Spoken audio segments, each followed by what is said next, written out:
అందరికీ నమస్కారం. ఈ వీడియోలో మనం రాజీవ్ యువ వికాస పథకం గురించి పూర్తిగా తెలుసుకోబోతున్నాం. ఈ పథకానికి ఎవరు అర్హులు, ఎలా అప్లై చేసుకోవాలి అన్న దానిపై క్లియర్గా వివరాలు ఇస్తాను. వీడియో చివరి వరకు చూడండి.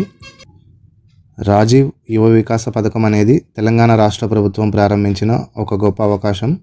దీని ద్వారా యువతకు ఉపాధి అవకాశాలు కల్పిస్తున్నారు. ముఖ్యంగా నిరుద్యోగ యువతకు ఉపయోగపడేలా ఉండాలని దీనిని ప్రారంభించారు. ఈ పథకానికి ఎవరు అర్హులు?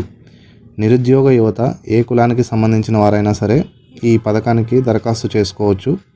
ఈ పథకం దరఖాస్తు చేసుకోవడానికి కావాల్సిన అర్హతలు: మొదటిది వార్షిక ఆదాయం.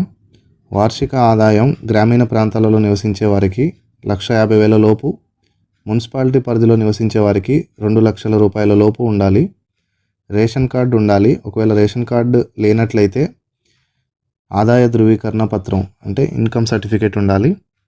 వయస్సు: అగ్రికల్చర్ సెక్టర్లో అప్లై చేసుకోవడానికి 21 నుంచి 60 సంవత్సరాల మధ్యలో ఉండాలి. నాన్ అగ్రికల్చర్ అంటే ఇండస్ట్రియల్, బిజినెస్ ఆ సెక్టర్లో అప్లై చేయడానికి 21 నుంచి 55 మధ్యలో ఉండాలి. ఈ పథకానికి దరఖాస్తు చేసుకోవడానికి కావాల్సిన పత్రములు: ఆధార్ కార్డు, రేషన్ కార్డు లేదంటే income certificate, caste certificate, bank passbook, pan card, passport size photo ఇవన్నీ కావాలి. 5 సంవత్సరాల వరకు ఒక ఇంట్లో ఒకరికి మాత్రమే అప్లై చేసుకునే వెసులుబాటు ఉంటుంది. మహిళలకు 25%, అందులో ఒంటరి మహిళలకు ఎక్కువ ప్రాధాన్యం ఉంటుంది. ఫిజికల్లీ హ్యాండిక్యాప్డ్ ఉన్నవారికి 5% వరకు ప్రాధాన్యత ఉంటుంది.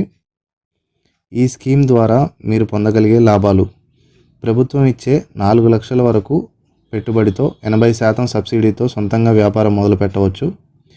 ఈ స్కీమ్లో ఎలా అప్లై చేసుకోవాలి? ముందుగా అధికారిక వెబ్సైట్ అయిన www.tgobmms.gov.in వెబ్సైట్కి వెళ్ళాలి. అక్కడ రాజీవ్ యువ వికాస స్కీమ్ అనే సెక్షన్ని క్లిక్ చేయాలి.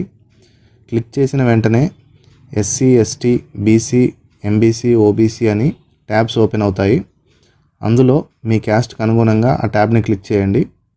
మీ పూర్తి వివరాలు అనగా మీ పేరు, తండ్రి పేరు, Aadhaar number, ration card number, caste details, account details ఇవన్నీ కూడా అక్కడ నమోదు చేయాల్సి ఉంటుంది. ఈ పథకం కింద పశుసంవర్ధక శాఖ విభాగంలో గేదెలు, గొర్రెలు, మేకలు మరియు కోళ్ళ యూనిట్కు అప్లై చేసుకోవచ్చు.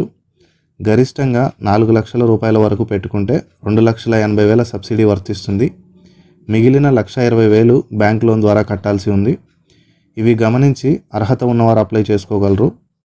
Agriculture, animal husbandry, industrial, business ఇలా చాలా విభాగాలలో మీకు నచ్చిన వ్యాపారాన్ని సెలెక్ట్ చేసుకోవచ్చు. అప్లికేషన్ పూర్తిగా ఫిల్ చేసిన తర్వాత సబ్మిట్ చేయండి.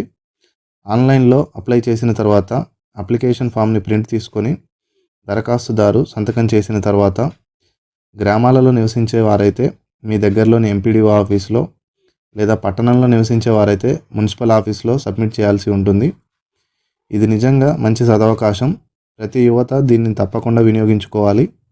మీకు ఏ సందేహాలు ఉన్నా కానీ కింద కమెంట్ చేయండి. వీడియో నచ్చితే లైక్ చేయండి, షేర్ చేయండి. ఇలా మరిన్ని ఉపయోగకరమైన సమాచారం కోసం మా ఛానల్ని సబ్స్క్రైబ్ చేసుకోండి. ధన్యవాదాలు.